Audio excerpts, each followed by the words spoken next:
आज हम करने वाले हैं फर्स्ट फ्लाइट बुक की poem the trees, written by Adrienne rich.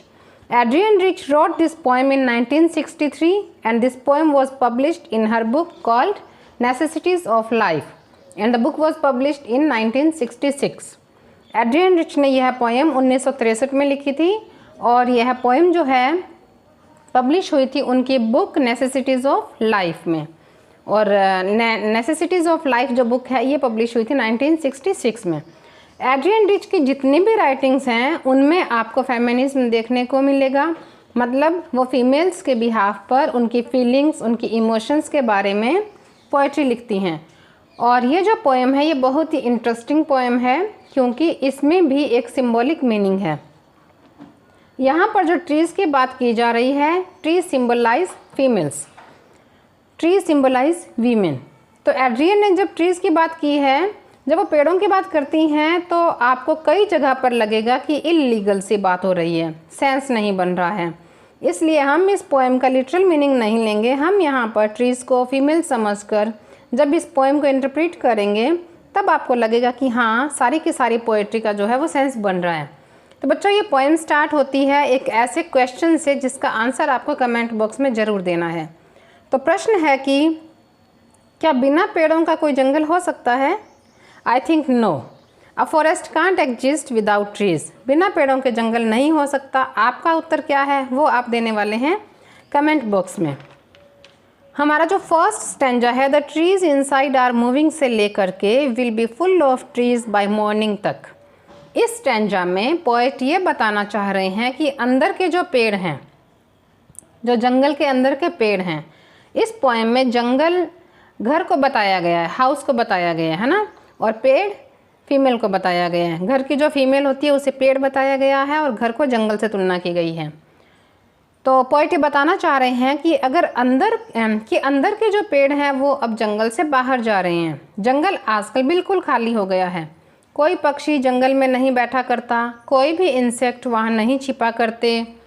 सन यानी सूर्य जो है वो अपने पैर यानी अपनी रेज, अपनी किरणें अपनी छाया में नहीं रखा करता. तो बच्चों, लगा ना आपको अजीब कि पेड़ तो चल ही नहीं सकते, पेड़ तो बाहर निकल ही नहीं सकते. तो मैंने आपको पहले ही बोल दिया था कि यहाँ पर पेड़ जो हैं वो वीमेन को सिंबलाइज कर रहे हैं.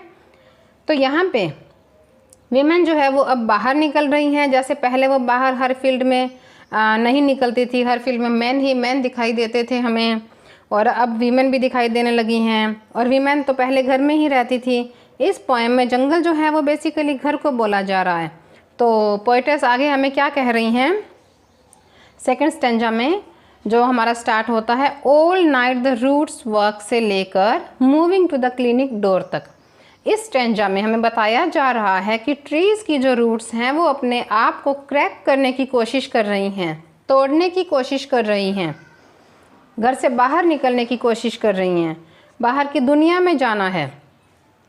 यहाँ वीमेन को सिंबलाइज किया जा रहा है कि वो भी घर को छोड़कर बाहर निकलने की कोशिश कर रही हैं. जो ट्रीज़ की लीव्स होती हैं वो ग्लास की ओर यानी बाहर की ओर बेंट हो रही हैं. ट्रीज़ की जो लंबी लंबी ब्रांचेस हैं वो बाहर निकलना चाहती हैं. वो एक ही जगह पर रह रह कर बोर हो चुकी हैं, अपने आप को एक्सटेंड कर रही हैं. और उससे कंपेयर किया जा रहा है एक पेशेंट से जो कि एक हॉस्पिटल के कमरे में बंद है. उसे जल्द से जल्द ठीक होके वहाँ से निकलना है. अब जो हमारा लास्ट स्टैंजा है, आई सेट इनसाइड से लेकर द टॉलेस्ट ओक तक, इसमें पोएटेस कह रही हैं कि वो बैठी हुई हैं, बरामदे में डोर खुला हुआ है और वो बहुत ही लंबा लेटर लिख रही हैं. लेकिन अब मैं ये नहीं लिख रही कि वीमेन जो हैं वो घर से बाहर जा सकती हैं. और वो बोल रही हैं कि जैसे मून आसमान में शाइन करता है वैसे ही वीमेन भी अब रेडी है शाइन करने के लिए, चमकने के लिए. पूरा आसमान खुला है और जो लीव्स और लाइकन, जो काई, उसकी स्मेल जो आ रही है, पोएटेस कह रही हैं कि वो मुझ तक एक साउंड के रूप में आ रही है, एक आवाज़ के रूप में आ रही है. एक आवाज़ मुझे सुनाई दे रही है, उनके बाहर खिसकने की आवाज़ लीव्स की, है ना.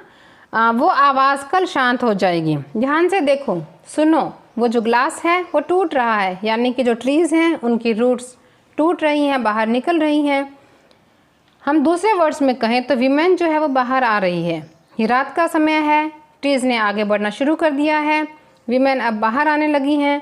और जो विंड है वो उनसे मिलने उनके पास आ रही है।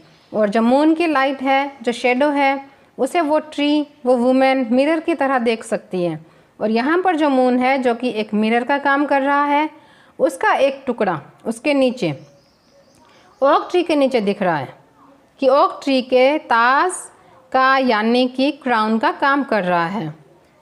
तो इस तरह से पोइट्रेस ने यहाँ पर ट्रीज से वीमेन की कंपेयर जो है वो बहुत ही सुंदर तरीके से की है। आई होप आप सबको ये पोएम पसंद आई होगी। ऐसी ही और वीडियोस देखने के लिए आप मेरे चैनल को सब्सक्राइब करें और प्लेलिस्ट में जाकर हर क्लास की वीडियोज़ आप देख सकते हैं। Okay, thank you.